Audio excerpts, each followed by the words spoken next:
हाँ, तो नमस्ते मेरे प्यारे बच्चों।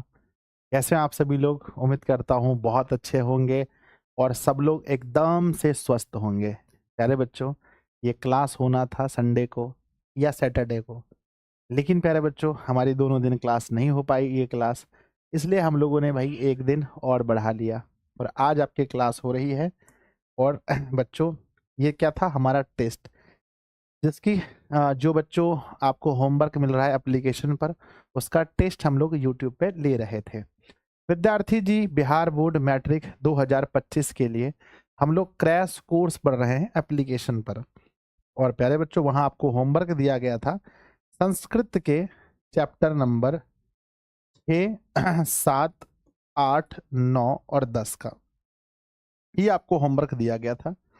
इसके पहले भी टेस्ट हो चुका है जहां पर हम लोगों ने 1, 2, 3, 4, 5 तक को देख लिया था। उस वीडियो को आप लोगों ने लगभग 75,000 प्लस बच्चों ने देखा है। अप्रोक्स वो अब 1 लाख की ओर धीरे धीरे बढ़ता जा रहा है। और प्यारे बच्चों, हम लोग फिर लेकर आ गए चैप्टर 6 से लेकर 10 तक। अगला जो हमारा टेस्ट होगा उसमें बच्चों हम लोग कहां से कहां तक देखेंगे? एक बार बता दो जल्दी कमेंट बॉक्स में कि गुरुदेव, इसके बाद जो टेस्ट होगा उसमें हम लोग 11, 12, 13 और 14 इस तरह से हमारा पूरा बच्चों समाप्त हो जाएगा हमारा बुक।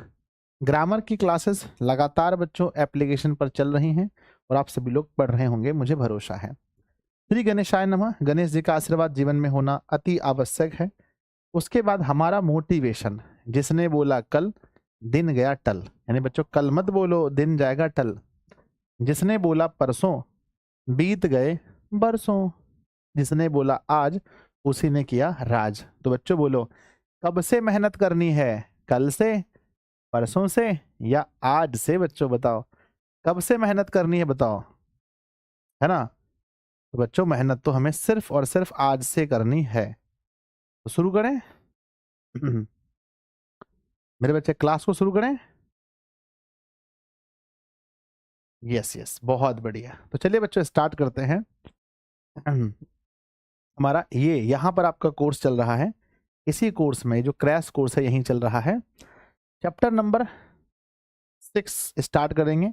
क्या आप लोगों ने बहुत अच्छे से मेहनत किया है? क्या आप लोगों ने बहुत अच्छे से रिवीजन करके आए हैं आप लोग? तो एक बार प्यारा सा दिल बनाकर भेजिए कि गुरुजी बहुत अच्छे से हम लोग रिवीजन करके आए हैं। एक प्यारा सा दिल बनाकर भेज दीजिए, बहुत ही प्यारा सा दिल, है ना? और बच्चों अपने अपने सभी दोस्तों के पास एक बार शेयर कर दीजिए। जितने भी आपके दोस्त हैं पढ़ने वाले, जो लोग 10th में पढ़ रहे हैं, एक बार सबके पास वीडियो का लिंक शेयर कर दीजिए सबके पास, ताकि वो सब लोग भी जुड़ सके, है ना? सबके पास एक बार लिंक शेयर कर दीजिए वीडियो का, ताकि सब लोग आके जुड़ सके। चलिए, बहुत सुंदर, अति सुंदर, सभी बच्चे जुड़ सके क्लास में। शुरू करें? चलो आ जाओ मेरे बच्चे, आइए स्टार्ट करते हैं, स्टार्ट करते हैं, स्टार्ट करते हैं। ठीक है, पहला चैप्टर है बच्चों संस्कार। क्या है? जो आज का छठा चैप्टर है वो है संस्कार। बच्चों संस्कार चैप्टर के बारे में मैंने बताया होगा कि हमारे जो संस्कार हैं, हमारे कुल संस्कार की संख्या कितनी है बच्चों? संस्कार की कुल संख्या कितनी है? 16 है। कितने प्रकार के संस्कार हैं? संस्कार के प्रकार हैं बच्चों 5।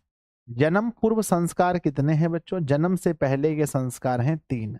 बच्चों बताओ, शेषवा अवस्था के संस्कार कितने हैं? शेषवा अवस्था के संस्कार हैं 6। बच्चों शिक्षा संस्कार कितने हैं? शिक्षा संस्कार हैं 5। बच्चों गृहस्थ संस्कार कितने हैं? गृहस्थ संस्कार हैं 1। और मरने के बाद जो संस्कार होते हैं, मरने के बाद कितने संस्कार होते हैं? तो मरने के बाद बच्चों सिर्फ एक संस्कार है, जिसका नाम है अंत्येष्टि संस्कार, है ना? अंत्येष्टि, है ना? अंत्येष्टि संस्कार बच्चों मरने के बाद होता है।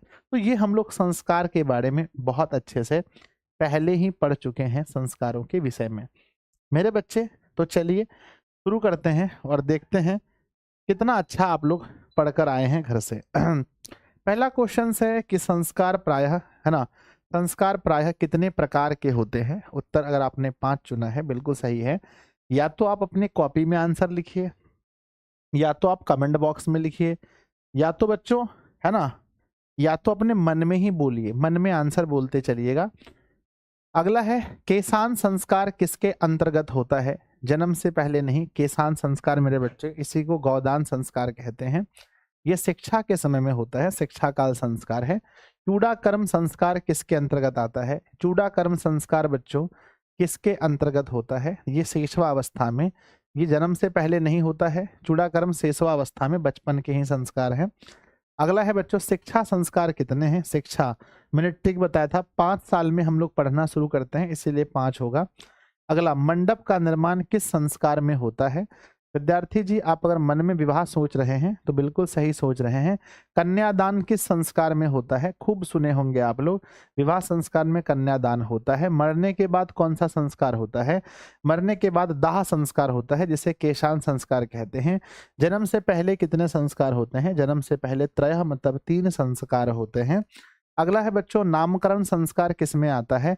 नामकरण संस्कार बचपन में ही होता है बच्चों। गृहस्थ संस्कार के ना, गृहस्थ काल में कितने संस्कार होते हैं? बस 1 बिया होता है, खाली बिया। अगला सप्तपदी क्रिया संस्कार किस में होता है? ये बच्चों शादी में, विवाह में। बचपन में कितने संस्कार होते हैं? बचपन मतलब शेषवावस्था में 6 संस्कार होते हैं। गर्भधानम किस संस्कार में होता है? बच्चों गर्भधानम, पुंसवनम और सीमंतो नयनम, 3 संस्कार जो होते हैं हम लोग के पेट में ही होते हैं, जन्म से पूर्व की बातें हो रही हैं। अगला है भारतीय दर्शन का महत्वपूर्ण उपादान क्या है? भारतीय दर्शन का महत्वपूर्ण उपादान है हमारा संस्कार। अगला है भारतीय दर्शन का महत्वपूर्ण स्रोत क्या है? भारतीय दर्शन का महत्वपूर्ण स्रोत क्या है? तो वो भी हमारा संस्कार ही होगा। प्राचीन संस्कृति की पहचान किससे होती है? प्राचीन संस्कृति की पहचान हमारे संस्कारों से होती है। अगला है सीमंतो नयनम किस प्रकार का संस्कार है? सीमंतो नयनम, पुंसवनम, ये सब जन्म से पहले के संस्कार हैं। प्राचीन काल में शिष्य को क्या कहा जाता था? मन में बोलते चलिए, मन में बोलते चलिए, मन में बोलते चलिए, ब्रह्मचारी कहा जाता था। अगला गुरु शिष्य को कहाँ ले जाते थे? गुरु शिष्य को वन में, घर में, वन में कि अपने घर में? अपने घर ले जाते थे, घर बच्चों। Option B. अगला क्वेश्चन है शिक्षा नियमों का पालन कौन करते हैं? तो शिष्य जो है वो शिक्षा नियमों का पालन करते हैं। बच्चों बताइए 20 प्रश्नों में से आपने कितना सही उत्तर किया है? 20 प्रश्नों में से विद्यार्थी जी मुझे पूर्ण भरोसा है आप लोगों ने 20 में से पहले 20 प्रश्नों का उत्तर 20 में से 20 सही किया होगा। जल्दी मुझे बताओ 20 में से क्या स्कोर रहा? और आप सभी लोग एक बार क्लास को, मेरे बच्चे सब लोग पसंद भी कर लेना। जिन बच्चों ने अभी तक क्लास को लाइक नहीं किया एक बार लाइक कर लेना फटाफट से, ठीक है। संस्कृत एक ऐसा विषय है जिसमें थोड़ा सा मेहनत करके, थोड़ा सा एक्स्ट्रा मेहनत करके हम बहुत अच्छा अंक ला सकते हैं। गुरु शिष्यों को क्या देकर घर भेजते थे? गुरुजी अपने शिष्यों को उपदेश देते थे, उपदेश बच्चों। अगला है प्राचीन काल में शिष्य वेद आरंभ कहाँ करते थे? अपने गुरु के घर में वेद पढ़ना शुरू करते थे। अगला क्वेश्चन है भारतीय संस्कृति का परिचय किस में दिखाई पड़ता है? हमारे संस्कारों में। ऑप्शन बी सही टिक करना है बच्चों। अंतिम शिक्षा संस्कार क्या है?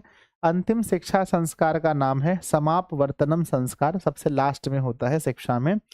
पानी ग्रहणम किस संस्कार में होता है? ये भी शादी का ही तो एक पार्ट है, पानी ग्रहणम। नेक्स्ट है विवाह संस्कार के अंतर्गत क्या नहीं होता है? गौदान विवाह में नहीं होता है बच्चों। ऑप्शन नंबर ए सही है। कब गुरु शिष्यों को उपदेश देकर घर भेजते हैं? शिक्षा के अवसान मतलब होता है जब शिक्षा समाप्त हो जाता है तो गुरु अपने शिष्यों को घर भेजते हैं। अगला क्वेश्चन है शिष्य का पहला छोर कर्म कहाँ होता है? पहला जो उनका छोर कर्म होता है वो अपने गुरु जी के घर पे ही होता है। अगला चरित्र का निर्माण किससे होता है? संस्कारों से होता है। अंत्येष्टि संस्कार कब होता है? मरने के बाद होता है। अगला गौदान किस संस्कार में होता है? गौदान मतलब गाय दान देते हैं केशांत में। बच्चों केशांत संस्कार का ही एक दूसरा नाम है गौदान संस्कार। नेक्स्ट है साहित्य ग्रंथों में केशांत संस्कार के नामांतरण क्या है? मतलब केशांत संस्कार का नाम जो है उसमें क्या अंतर है बच्चों बताओ। है ना मेरे बच्चे, केशांत संस्कार के नाम में क्या अंतर है? तो केशांत संस्कार में नाम का अंतर है कि बच्चों केशांत संस्कार को हम लोग गौदान संस्कार भी कहते हैं। अगला है वागदान किस संस्कार में होता है? वागदान मतलब बातचीत बच्चों। बातचीत किस संस्कार में होता है? तो बातचीत होता है किस संस्कार में? पता है आपको, विवाह संस्कार में होता है। अगला क्वेश्चन है पुंसवनम संस्कार कब होता है? बच्चों कहते हैं पुंसवनम गर्भधानम और सीमंतोनयनम, ये तीनों संस्कार जन्म के पहले के संस्कार ही हैं। आप टिक लगाए होंगे। तो भारतीय संस्कृति में कितने संस्कार हैं? भारतीय संस्कृति में संस्कारों की संख्या कितनी है? विद्यार्थी जी 16 संस्कार हैं हमारे। चलो, हमारे ये टोटल 35 सवाल थे इस चैप्टर से, जो मैं आप लोगों के लिए लेकर लाया था। 35 क्वेश्चन। प्लीज बताओ आप लोगों ने 35 में से कितना सही किया है? 35 में से छठा चैप्टर का है ना। 35 सवाल में से आप लोगों ने कितने सवाल सही किए हैं? गुरुजी 35 में से 32, कोई कह रहा है 34, कोई 35 कह रहा है। अति सुंदर, बहुत बढ़िया, बहुत अच्छे विद्यार्थी जी। 35 में से आप लोगों ने 35 सही किया है। चलिए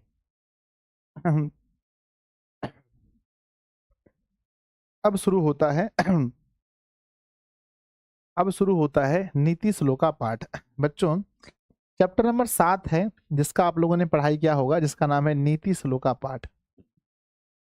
बच्चों, ये जो नीति श्लोका पाठ है, ये कहाँ से लिया गया है? आप बता सकते हैं कि नीति श्लोका पाठ कहाँ से लिया गया है? सर, ये लिया गया है विदुर नीति से। कहाँ से मेरे बच्चे? ये विदुर नीति से लिया गया है।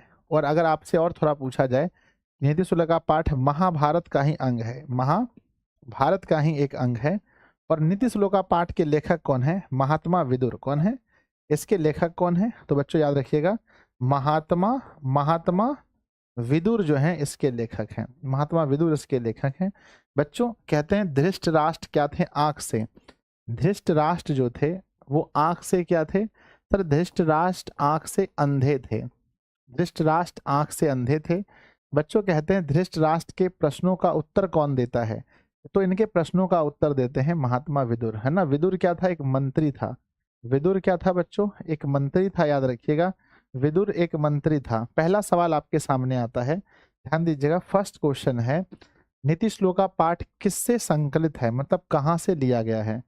बच्चों, नीति श्लोका पाठ जो है विदुर नीति से लिया गया है। ऑप्शन डी सही है। नीति श्लोका पाठ किस ग्रंथ से लिया गया है? तो प्रयास कीजिएगा बहुत फास्टली आंसर करने का। महाभारत से लिया गया है। अगला क्वेश्चन है, नीति श्लोका पाठ के रचनाकार कौन है? रचनाकार महात्मा विदुर जी हैं। अगला, नीति श्लोका पाठ में कितने श्लोक हैं? टोटल बच्चों अगर हम देखें 10 है ना श्लोक, टोटल 10 श्लोक होंगे, देखना बच्चों। अगला है, विदुर किसके प्रश्नों का उत्तर देता है? विदुर धृष्ट राष्ट्र के प्रश्नों का उत्तर देता है। नेक्स्ट है, विदुर कौन था? मैंने बोला बच्चों, विदुर कौन था? एक मंत्री था। ऑप्शन नंबर बी सही है। विदुर नीति के रचनाकार कौन है?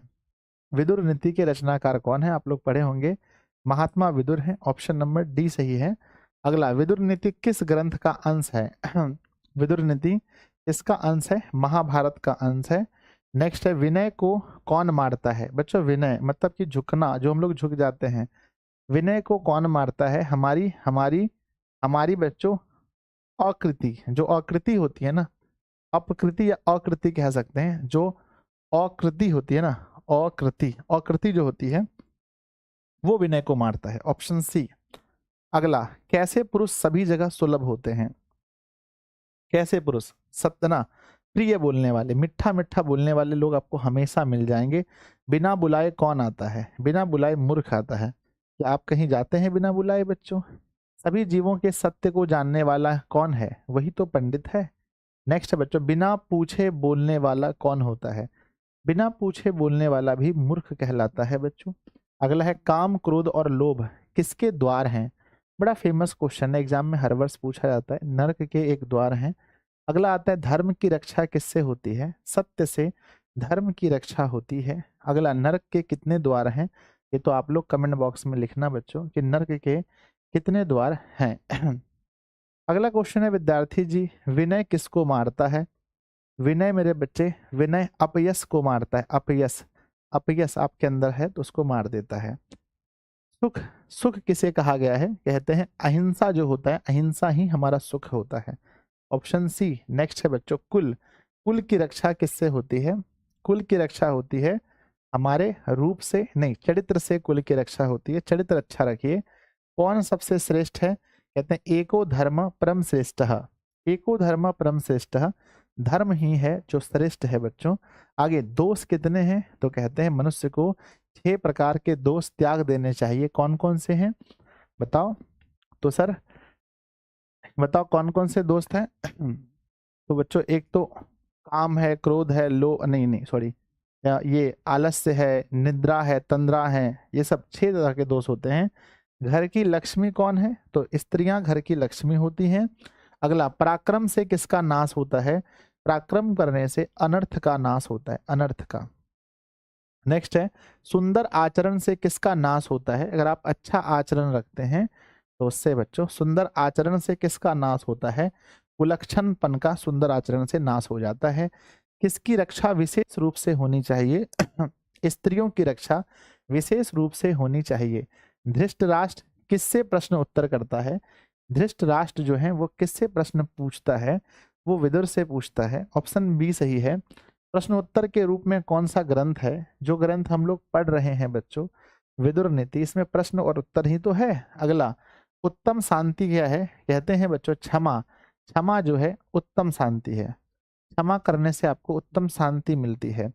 बच्चों कहते हैं वो मजा बदले में कहाँ, वो है ना, वो मजा बदला लेने में कहाँ है, जो बदल जाने में है। तो बच्चों जीवन में अगर किसी के साथ लड़ाई झगड़े आपके हुए हैं तो आप बदल जाओ, इतने बदल जाओ कि वो सोच के पागल हो जाए, बदला मत लो।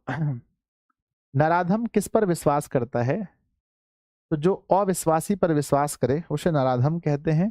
विद्या की रक्षा किससे होती है बच्चों बताओ, विद्या की रक्षा सत्य से धर्म की रक्षा होती है, क्षमा से योग, योग से बच्चों विद्या की रक्षा होती है। योग मतलब होता है एकना, क्या होता है प्रैक्टिस यानी अभ्यास, योग से विद्या की रक्षा होती है। सभी प्राणियों को जानने वाला कौन है, सभी प्राणियों को जानने वाला ही पंडित कहलाता है। अगला सवाल का उत्तर बताइए, क्षमा किसको मारता है, किससे मारता है, क्षमा किससे नहीं किसको मारता है होना चाहिए। क्षमा किसको मारता है, अगर आप बहुत क्रोध करते हैं ना, क्रोध करते हैं, क्षमा करना सीख लो, क्षमा करना सीख लो। मृजया मतलब उबटन से किसकी रक्षा होती है, इसको अंग्रेजी में मेकअप बोलते हैं, मेकअप, मेकअप करने से किसकी रक्षा होती है, बहुत अच्छा मेकअप कर लो, आपकी रूप की रक्षा हो जाएगी, रूप की रक्षा होती है मेकअप से। अगला आंसर देंगे, नीति श्लोका पाठ के आधार पर अविश्वासी पर विश्वास कौन करता है, अविश्वासी पर विश्वास कौन करता है, तो जो अधम लोग होते हैं, जो अधम मतलब कि गिरे हुए लोग होते हैं वही करते हैं। सुखावह क्या है, सुखावह, सुखावह क्या है, तो आप पढ़े होंगे कि बच्चों अहिंसा जो है, अहिंसा ही सुखावह है, अहिंसा, ऑप्शन बी। नेक्स्ट है बच्चों, नीति श्लोका पाठ महाभारत के किस पर्व से लिया गया है, नीति श्लोका पाठ महाभारत के किस पर्व से लिया गया है, उद्योग पर्व से लिया गया है। ऑप्शन नंबर सी है, उद्योग पर्व से लिया गया है। चलिए नेक्स्ट है बच्चों, महाराष्ट्र धृतराष्ट्र के प्रश्नों का समुचित उत्तर कौन देते हैं, तो महाराष्ट्र के प्रश्न, महाराज के प्रश्नों का समुचित उत्तर कौन देते हैं, मंत्री विदुर साहब देते हैं। ऑप्शन ए सही है। अपृष्टो बहुभास्ते किस पाठ की उक्ति है, अपृष्टो बहुत भास्ते मतलब जो जो कम ज्ञानी होते हैं वो बहुत बोलते हैं, ये किस चैप्टर में है, ये नीति श्लोका पाठ में ही हमने सीखा था। नेक्स्ट है, परम तृप्ति देने वाली क्या है, किससे हमें परम तृप्ति मिलती है, विद्या से, कहते हैं विद्या बच्चों हमें परम तृप्ति देती है, विद्या मिलने से ज्ञान होगा तो आप अंदर से बोल्ड होंगे। नेक्स्ट, अपनी उन्नति चाहने वालों को कितने दोषों को त्याग देना चाहिए, अगर आप जीवन में उन्नति चाहते हैं तो कितने प्रकार के दोष आपको त्यागने चाहिए, 6 प्रकार के दोष हैं। रूप की रक्षा किससे होती है, रूप की रक्षा उबटन या मृतजया से, मृजया से होती है, मृजया। लास्ट क्वेश्चन है इस चैप्टर का कि बच्चों आचार का हनन किससे होता है, आचार मतलब आपका जो व्यवहार है उसका हनन किससे होता है, तो बच्चों अलक्षण से, बुरे लक्षण से आपके आचार का हनन होता है, बुरे लक्षण से, अलक्षण। ठीक है ना, चैप्टर नंबर 7 समाप्त हो गया। 42 में से मेरे छोटे भाई बहनों ने कितना आंसर किया, प्लीज प्लीज प्लीज एक बार कमेंट बॉक्स में लिखकर भेजना। 42 में से आपने क्या स्कोर किया है, अरविंद कुमार, चांदनी, अवकाश, नीतू, अर्चना, गौतम, सुभाष, अंकित जी हैं, विशाल जी हैं, नितेश हैं, किशन हैं, लेविश कुमार हैं। मेरे भाई बताओ जल्दी, 42 में से 42, वाह ताली होना चाहिए एक बार, बहुत बढ़िया, अति सुंदर, ऐसे ही मेहनत करते रहो आप लोग। बोर्ड में भी पेपर बनेगा बच्चों, बोर्ड में भी पेपर बनेगा, अच्छे से बनेगा। चैप्टर 8 में आप लोगों का स्वागत है। चैप्टर 8 अच्छे से पढ़े हो ना? चैप्टर 8 बच्चों कर्मवीर कथा पढ़े हो ना अच्छे से? कर्मवीर कथा अच्छे से पढ़ के आए हो ना? बोलो हाँ या ना। मेरे बच्चे कर्मवीर कथा जो है, इसमें बच्चों कर्मवीर जो कथा है, यह कैसी कथा है? कहना बच्चों लघु कथा है। कैसी कथा है? लघु कथा है। इसमें किस व्यक्ति के बारे में बात है?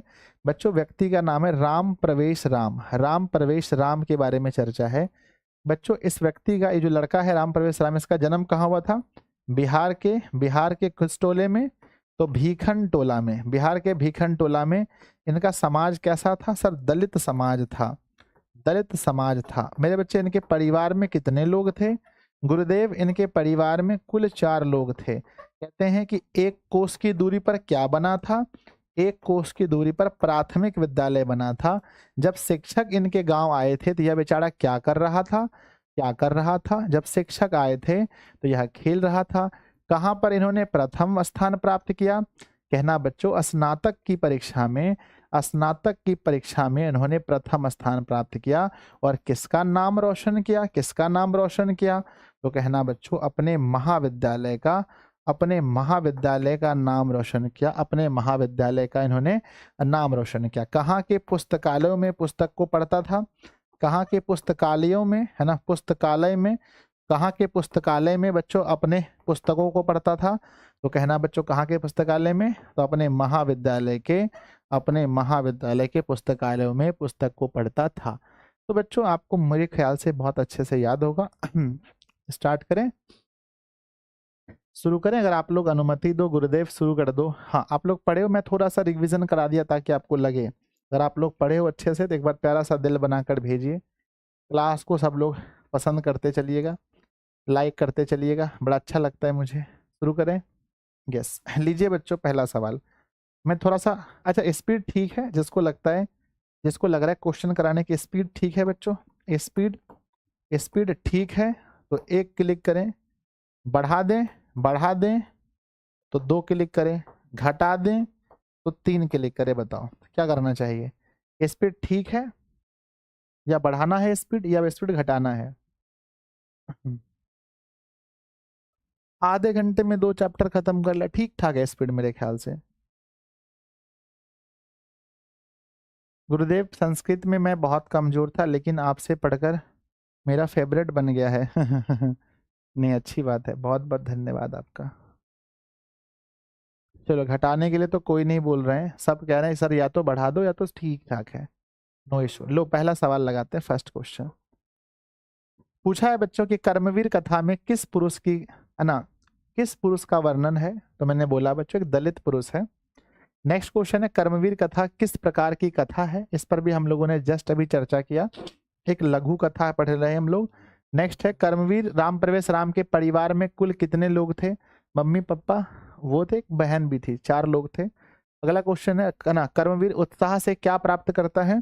उत्साह से महत्तम पद को प्राप्त करता है, मैक्सिमम। राम प्रवेश राम कहाँ के पुस्तकालयों में पुस्तकों को आत्मसात करता था, पढ़ता था? कहाँ के पुस्तकालयों में?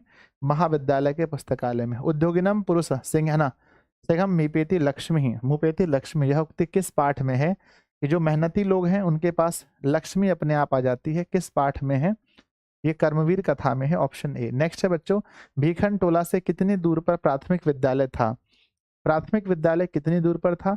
सिर्फ और सिर्फ 1 कोस के डिस्टेंस पर था। किस परीक्षा में विश्वविद्यालय में प्रथम स्थान प्राप्त किया था? किस परीक्षा में? मैंने बताया था स्नातक की परीक्षा में उन्होंने प्रथम स्थान प्राप्त किया। शिक्षक दलित बालक को कहाँ ले गए थे? शिक्षक दलित बालक को विद्यालय ले गए थे। राम प्रवेश राम के गांव का नाम क्या था? राम प्रवेश राम के गांव का नाम भीखन टोला था, ऑप्शन नंबर ए सही है। अगला क्वेश्चन है कौन स्नातक की परीक्षा में प्रथम स्थान प्राप्त किया? किसने स्नातक की परीक्षा में प्रथम स्थान प्राप्त किया? स्नातक की परीक्षा में प्रथम स्थान राम प्रवेश राम ने प्राप्त किया। नेक्स्ट है गांव में कौन आए थे? गांव में शिक्षक महोदय आए थे, ऑप्शन ए सही है। परिश्रमी पुरुष क्या प्राप्त करता है? परिश्रमी पुरुष लक्ष्मी जी को प्राप्त कर लेता है। नेक्स्ट है दलित पुरुष का नाम क्या था? दलित पुरुष का नाम क्या था? राम प्रवेश राम, ऑप्शन डी सही लगाना है। किस गांव में निर्धन लोग रहते थे? मेरे बच्चे, किस गांव में निर्धन लोग रहते थे? प्लीज एक बार आप लोग आंसर कीजिए। आप लोग सोचते होंगे मन में, गुरुजी हमें मौका दीजिए, तो मैं आपको मौका दे रहा हूं। आंसर कीजिए आप लोग, किस गांव में निर्धन लोग थे? भीखन टोला में थे। अगला, बालक किसकी शैली से आकृष्ट हो गया था? बालक शिक्षक की शिक्षण शैली से आकृष्ट हो गया था। राम परमेश राम की प्रतिष्ठा कहाँ थी? अपने राज्य और केंद्र शासन ना और केंद्र के प्रशासन में, सभी जगह इनकी प्रतिष्ठा थी बच्चों, जब इन्होंने यूपीएससी एग्जाम क्रैक किया था। राम प्रवेश राम क्या कर रहा था जब शिक्षक ने पहली बार उसको भीखन टोला में देखा? फर्स्ट टाइम जब टीचर ने इन्हें देखा था, क्या कर रहा था? खेल रहा था। राम प्रवेश राम ने स्नातक परीक्षा में प्रथम स्थान प्राप्त करके किसकी ख्याति को बढ़ाया था? किसकी ख्याति को बढ़ाया इन्होंने? तो अपने महाविद्यालय की ख्याति को इन्होंने बढ़ा दिया था। अगला, कर्मवीर कौन था? यानी कर्म करने में वीर जो हो उसी को कर्मवीर कहते हैं। राम प्रवेश राम बहुत कर्मवीर था। लक्ष्मी किसका वर्ण करती है? वर्ण बच्चों, उद्योगी पुरुष, जो मेहनती लोग होते हैं। नेक्स्ट है, भीखन टोला कहाँ पर स्थित है? मेरे बच्चे, इसका आंसर तो आप ही लोग बताओ मुझे कि भीखन टोला किस राज्य में स्थित है? भीखन टोला किस राज्य में स्थित है? प्लीज आप लोग मुझे भेजो। नेक्स्ट क्वेश्चन है, दलित ग्रामवासी पुरुष की कथा कौन सी है? दलित ग्रामवासी पुरुष की कथा है कर्मवीर कथा। ऑप्शन ए सही है। कर्मवीर कथा पाठ में किसकी कथा है? तो बच्चों, राम प्रवेश राम की कथा है। ऑप्शन ए सही है। भीखन टोला देखने कौन आया था? तो अध्यापक बोलो या शिक्षक, ऑप्शन में जो रहे। राम प्रवेश राम उच्च विद्यालय में कौन सा स्थान प्राप्त किया था? इन्होंने पहला स्थान प्राप्त किया था। ऑप्शन नंबर डी सही है। अगला, समाप्त हो गया मेरे बच्चे। तो टोटल क्वेश्चन इसमें 26 थे, थोड़ा कम क्वेश्चन है इस चैप्टर से, पर मुझे भरोसा है कि आप लोगों ने बड़ा अच्छा किया होगा। 26 क्वेश्चन में से 3 चैप्टर खत्म हो गए, बस 2 चैप्टर बचा है। मुझे बताओ पहले, 26 में आप लोगों ने कितना सही किया?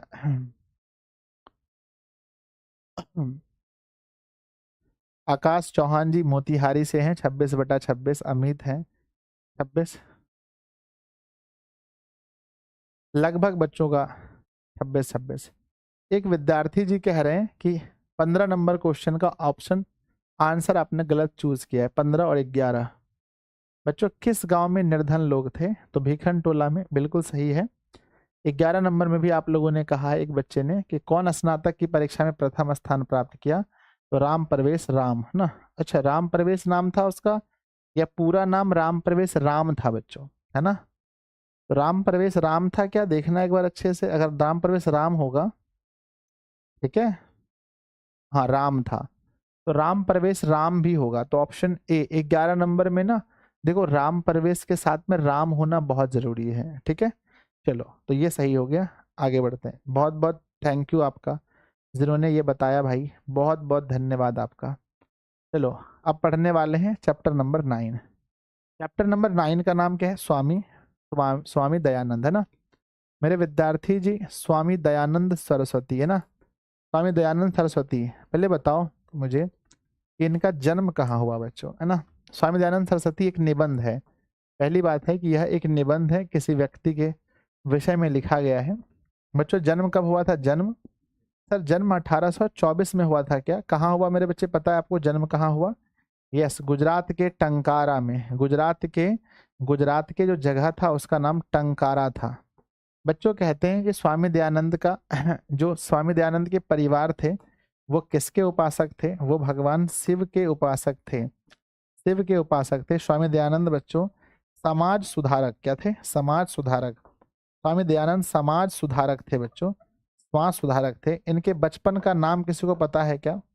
बचपन का नाम क्या था, बता दीजिएगा। एक बार इन्होंने एक चूहे को, भगवान शिव को चढ़ाए गए चूहे को, है ना, माफ कीजिएगा, भगवान शिव को चढ़ाए गए प्रसाद को चूहे को खाते इन्होंने देख लिया।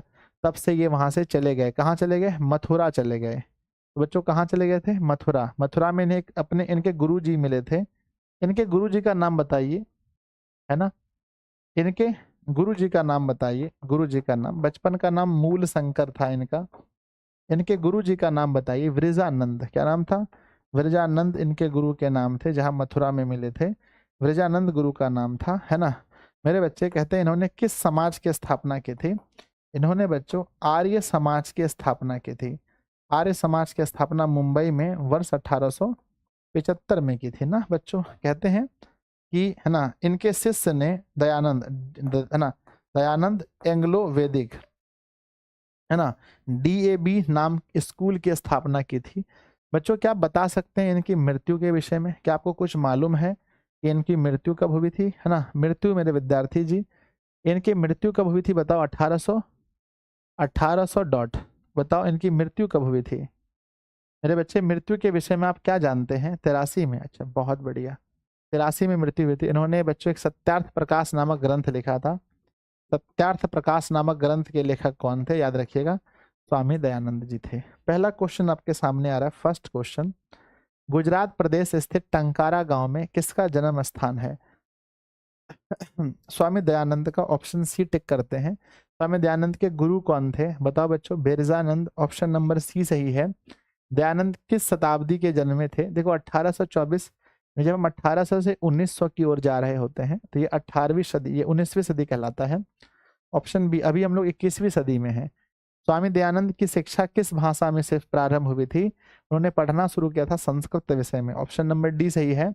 दयानंद को कौन उपदेश दिए थे? उनके गुरुजी जो बिरजानंद थे उन्होंने दिए थे। अगला, स्वामी दयानंद किस प्रकार का पाठ है? बच्चों मैंने बोला ना एक निबंध है, एशे है। अगला, आर्य समाज के संस्थापक कौन है? आर्य समाज के संस्थापक स्वामी दयानंद ही हैं। अगला, स्वामी दयानंद का जन्म किस प्रदेश में हुआ था? आपको बताना है किस प्रदेश में उनका जन्म हुआ था।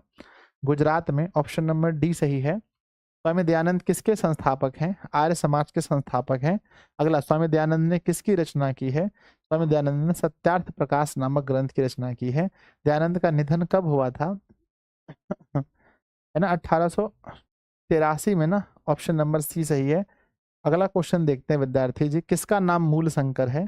तो स्वामी दयानंद का नाम मूल शंकर भी है, बचपन का नाम। स्वामी दयानंद का जन्म कब हुआ? ये तो आप लोग कमेंट बॉक्स में लिख दीजिएगा, ऑप्शन आपके सामने दिया गया है। स्वामी दयानंद का बचपन का नाम क्या था? मूल शंकर, ऑप्शन ए सही है। स्वामी दयानंद का जन्म किस प्रकार के परिवार में हुआ था? बड़े ही कर्मकांडी परिवार थे, बहुत भगवान मूर्ति पूजा में ज्यादा ध्यान रखते थे।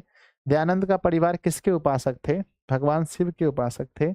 नेक्स्ट, कौन हिंदू समाज से तिरस्कृत होकर धर्म परिवर्तन कर रहे थे? इस चैप्टर को जब आप पढ़ेंगे तो देखेंगे एक समय वहां लिखा गया है कि जो दलित समाज के लोग थे उन्हें अछूत बोल करके बहुत दिक्कत हो रहा था, तो वो लोग धर्म बदल रहे थे अपना। आर्य समाज की स्थापना किस नगर में की गई थी? आर्य समाज की स्थापना मेरे बच्चे मुंबई में हुई थी, ऑप्शन डी सही है। आर्य समाज की स्थापना कब हुई थी? 1875 में। सत्यार्थ प्रकाश नामक ग्रंथ को किस भाषा में रचना किया गया था? संस्कृत से हिंदी में कन्वर्ट किया गया था, तो हिंदी भाषा इसका आंसर होगा, ऑप्शन ए। अगला बच्चों, किस काल में समाज दूषित हो गया था? मध्यकाल में जो समाज था वो बहुत ही ज्यादा दूषित था। नेक्स्ट बच्चों, रात्रि जागरण को छोड़कर मूल शंकर कहाँ चले गए? तो जहाँ पूजा हो रहा था उसको छोड़कर घर चले गए, है ना। जहाँ पूजा हो रहा था उसको छोड़ के घर चले गए। इसकी स्थापना 1885 में हुई है। ये क्वेश्चन मोस्ट इंपॉर्टेंट है। 1885 में आर्य समाज की स्थापना हुई है। अगला बच्चों, किसका प्रचार दयानंद ने किया था?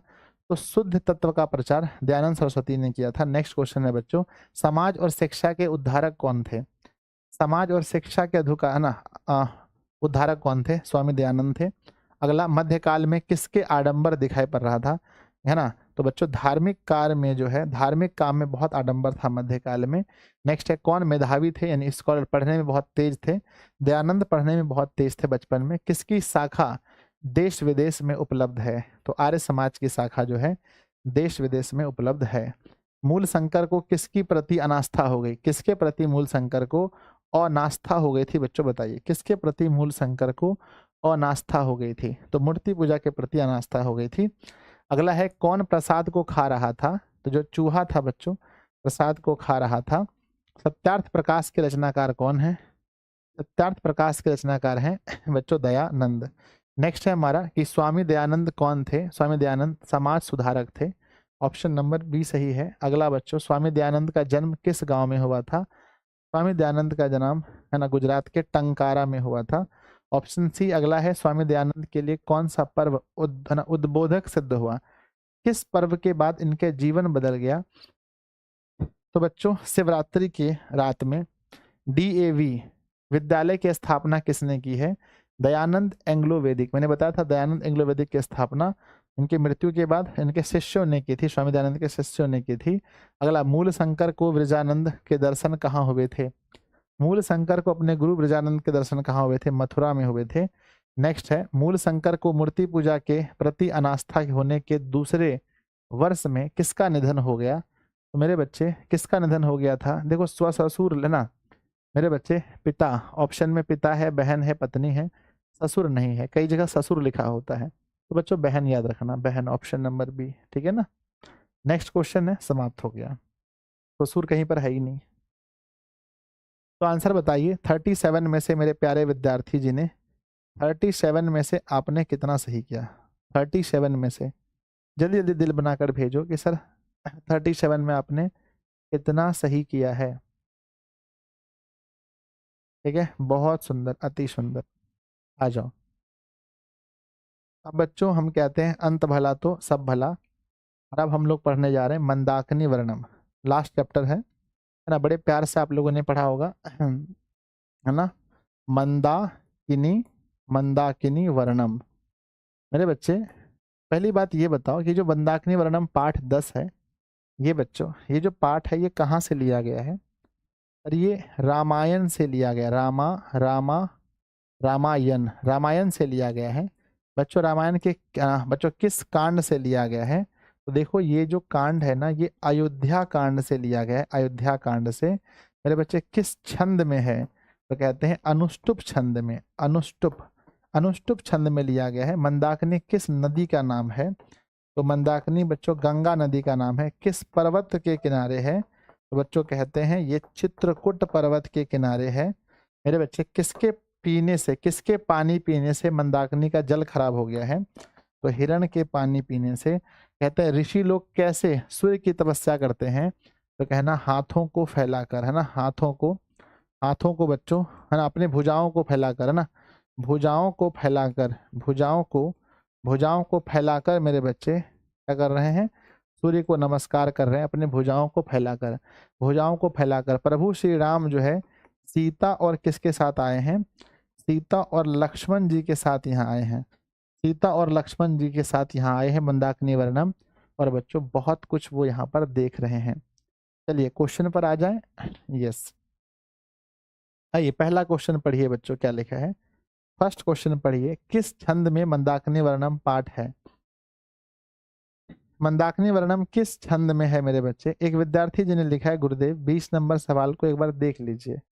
आ जाओ बच्चों, मैं देख ही लेता हूँ ताकि ऐसा ना हो भाई कंफ्यूजन में रहे, भाई कल कमेंट करे गुरुजी आपसे मिस्टेक हो गया। आज आपने कहा था कि सत्यार्थ प्रकाश ग्रंथ को वो किस भाषा में रचना हुआ था? देखो संस्कृत को ना उन्होंने हिंदी में ही लिखा था बच्चों, तो हिंदी होना चाहिए क्योंकि संस्कृत को उन्होंने ट्रांसलेट हिंदी में किया था, तो हिंदी सही है, या हिंदी संस्कृत एक साथ होता तो सही हो जाता। किस छंद में मंदाकिनी वर्णम है मेरे बच्चे? अनुष्टुप छंद में, ऑप्शन नंबर सी सही है। अगला, मंदाकिनी वर्णम पाठ के रचनाकार कौन है? मंदाकिनी वर्णम रामायण से है बच्चों, तो नो डाउट कि वाल्मीकि साहब होंगे, ऑप्शन नंबर सी। अगला है मंदाकिनी वर्णम पाठ रामायण के किस कांड से लिया गया है? बच्चों अयोध्या कांड से, ऑप्शन नंबर डी सही है। मंदाकिनी नदी किसके तालाब के समान दिखाई पड़ रहा है? तो हम लोग पढ़े थे ना कि कुबेर के तालाब के समान दिखाई पड़ता है। मंदाकिनी नदी किस पर्वत के निकट बहती है? बच्चों चित्रकूट पर्वत के निकट बहती है।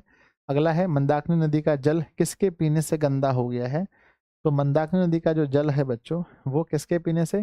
हिरण के पीने से गंदा हो गया है। रामायण के रचनाकार कौन है? तो बच्चों वाल्मीकि साहब रामायण के रचनाकार हैं। अगला, कालिदास की कौन सी रचना है? कालिदास की रचना है बच्चों रघुवंशम, ऑप्शन नंबर सी सही है। अगला देखते हैं 9 नंबर्स में कि राम किसको मंदाकिनी नदी दिखा रहे हैं? मंदाकिनी नदी राम किसको दिखा रहे हैं? तो माँ सीता को, ऑप्शन नंबर सी सही है। वनवास प्रसंग में सीता ना राम सीता लक्ष्मण के साथ कहाँ गए हैं? वनवास प्रसंग में राम सीता लक्ष्मण के साथ चित्रकूट पर्वत गए हैं। राम किसे संबोधित करते हुए मंदाकिनी का वर्णन कर रहे हैं? राम किसे संबोधित कर रहे हैं? सीता को, लक्ष्मण को, वाल्मीकि को, सीता को। अगला है जटा और मृग चर्म को धारण किए हुए, यानी कि बहुत बड़ा बड़ा जटा और मृग चर्म मतलब कि हिरण का चमड़ा किसने धारण किया है? तो बच्चों किसने? मुनि ने, ऋषि मुनियों ने। अगला है सीता रामचंद्र की कौन थी, ये तो आप लोग को बताना पड़ेगा कि माँ सीता प्रभु श्री राम की कौन थी। अगला है पक्षी का पर्यायवाची क्या होता है, द्विज मतलब पक्षी होता है, तो ऑप्शन नंबर बी होगा। अगला, दोनों भुजाओं को ऊपर करके कौन उपासना करते हैं, दोनों भुजाओं को ऊपर करके मुनि लोग उपासना करते हैं। अगला क्वेश्चन है बच्चों कि कौन नृत्य के समान प्रतीत हो रहा है, लगातार डांस कर रहा है, नाचता हुआ प्रतीत कौन हो रहा है, पर्वत।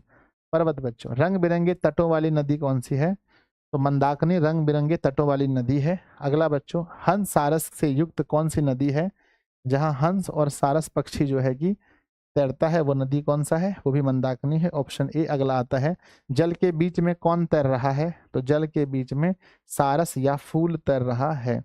अगला, कौन सी नदी पकना प्राकृतिक संपदाओं से घिरी है, प्राकृतिक संपदाओं से मंदाकिनी नदी घिरी है, ऑप्शन ए सही है। रघुवंशम महाकाव्य के रचनाकार कौन है ना, रघुवंशम के रचनाकार कालिदास जी हैं, ऑप्शन नंबर बी सही होगा। अगला क्वेश्चन देखते हैं, है ना, विशाल नेत्रों वाली कौन है, तो बच्चों विशालाक्षी कहा गया है सीता माता को, तो सीता माता विशाल नेत्रों वाली हैं। अगला है, मुनि लोग किनकी उपासना करते हैं, जो मुनि लोग होते हैं, जो मुनि लोग होते हैं वो लोग किसकी उपासना करते हैं, तो भगवान सूर्य की उपासना करते हैं। अगला है, कौन नदी को दोनों ओर से घेरे हुए हैं, धरा नगर पर्वत। पर्वत बच्चों दोनों तरफ से घेरे हुए हैं। अगला आता है, कौन सब नदी में स्नान करते हैं, तो जो ऋषि मुनि लोग हैं बच्चों, जो ऋषि लोग हैं वो नदी में स्नान करते हैं। नेक्स्ट क्वेश्चन है विद्यार्थी जी, रामचंद्र जी ने शोभने शब्द, शोभने संबोधन का प्रयोग किसके लिए किया, हे शोभने, हे विशालाक्षी, हे प्रिय, ये किसके लिए प्रयोग हुआ है, सीता जी के लिए। जटाजीन धरा वल कलोत्तर वासः, इस श्लोक में रिक्त स्थान को भरिए, कहते हैं जटाजीन धरा, है ना, है ना मेरे बच्चे, बीच में डॉट डॉट डॉट डॉट होगा, ठीक है ना। जटाजीन धरा काले, जटाजीन धरा काले वल कलोत्तर, है ना, वल कलोत्तर वाससः, तो बच्चों यहाँ पर क्या होगा, काले भरा जाएगा, जटाजीन धरा काले, ठीक है ना। Next question, second last question है, ध्यान दीजिएगा। सेकेंड लास्ट क्वेश्चन है कि मंदाकिनी ना कालिदास ने किस नदी का वर्णन किया है, कालिदास ने किस नदी का वर्णन किया है, तो बच्चों बताइए, मंदाकिनी का, और कहते हैं अंत भला तो सब भला। मेरे बच्चे लास्ट क्वेश्चन है, इसका आंसर आपको सही भेजना पड़ेगा, ठीक है ना। कि वाल्मीकि रामायण में कौन सा पाठ संकलित है, वाल्मीकि रामायण से कौन सा पाठ संकलित है। एक विद्यार्थी जी ने कहा है, 21 नंबर सवाल गुरुदेव देख लीजिए। बच्चों, रघुवंशम के रचनाकार कालिदास हैं, इसमें कोई गलती ही नहीं है, तो आप कैसे बोल सकते हैं गलत है। वाल्मीकि रामायण से कौन सा पाठ लिया गया है, तो जो हम लोग पढ़ रहे हैं मंदाकिनी वर्णम, यही पाठ लिया गया है रामायण से। तो बच्चों टोटल आपका 29 खत्म हो गया। आप बताइए कैसा लगा आपको 29 कैसा लगा। टोटल क्वेश्चन की बात करें बच्चों, टोटल तो पहला चैप्टर जो था हमारा, फर्स्ट चैप्टर हम उसको देख लेते हैं, है ना। पांचवा चैप्टर का, तो चैप्टर 10 का तो मुझे पता चल गया, चैप्टर 10 का 29 क्वेश्चन। चैप्टर 9 कितना था, चैप्टर 9 में अगर हम देखें बच्चों,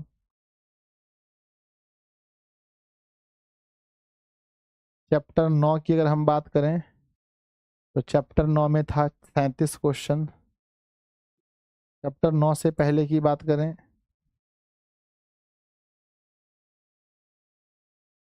अप्रोक्स टोटल मुझे लग रहा है कि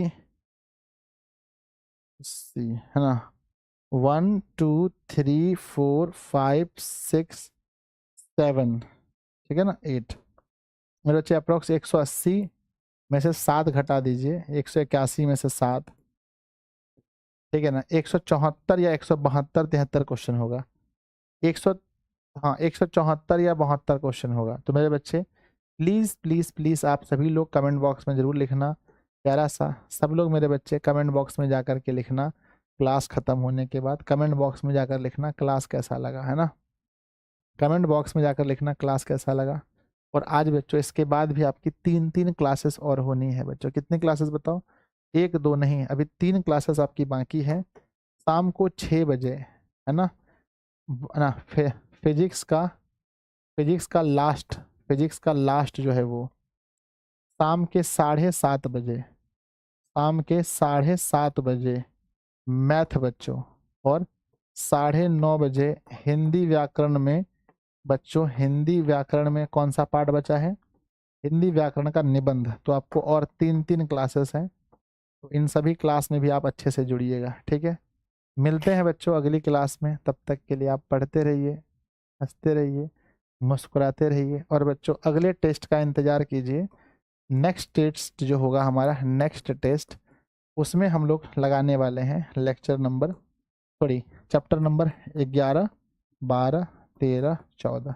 4 चैप्टर हमारा नेक्स्ट संडे को हो जाएगा, जो आने वाला संडे है अभी, संडे के दिन 4 चैप्टर हो जाएगा और हमारा संस्कृत बुक समाप्त हो जाएगा, ठीक है। बाय। जैसे ही आज हमारा फिजिक्स अगर ख़त्म हो गया तो कल से केमिस्ट्री शुरू कर देंगे। 4-5 दिन के बाद 5 तारीख से अपना 5 से अपना क्रैश कोर्स बच्चों साइंस का भी शुरू हो जाएगा। 5 दिसंबर साइंस का भी क्रैश कोर्स शुरू हो जाएगा, साइंस का क्रैश। अभी बच्चों आपका हिंदी है ना, अभी आपका हिंदी चल रहा है, अभी आपका संस्कृत चल रहा है, मैथ चल रहा है, एसएसटी चल रहा है, इंग्लिश चल रहा है, सब कुछ चल रहा है, बस साइंस छोड़ करके। साइंस बच्चों 5 को पहला क्लास यूट्यूब पर ही लेंगे, ठीक है। चलें, चले बच्चों, इजाज़त है, सब लोग जाइए रेस्ट कीजिए, चलें, बाय बोल दें एक दूसरे को, लव यू बच्चों, बाय बाय, शाम को मिलते हैं, सब लोग जाइए रेस्ट कीजिए आराम से, बाय बाय सबको, सबको रेस्ट कीजिए बच्चों।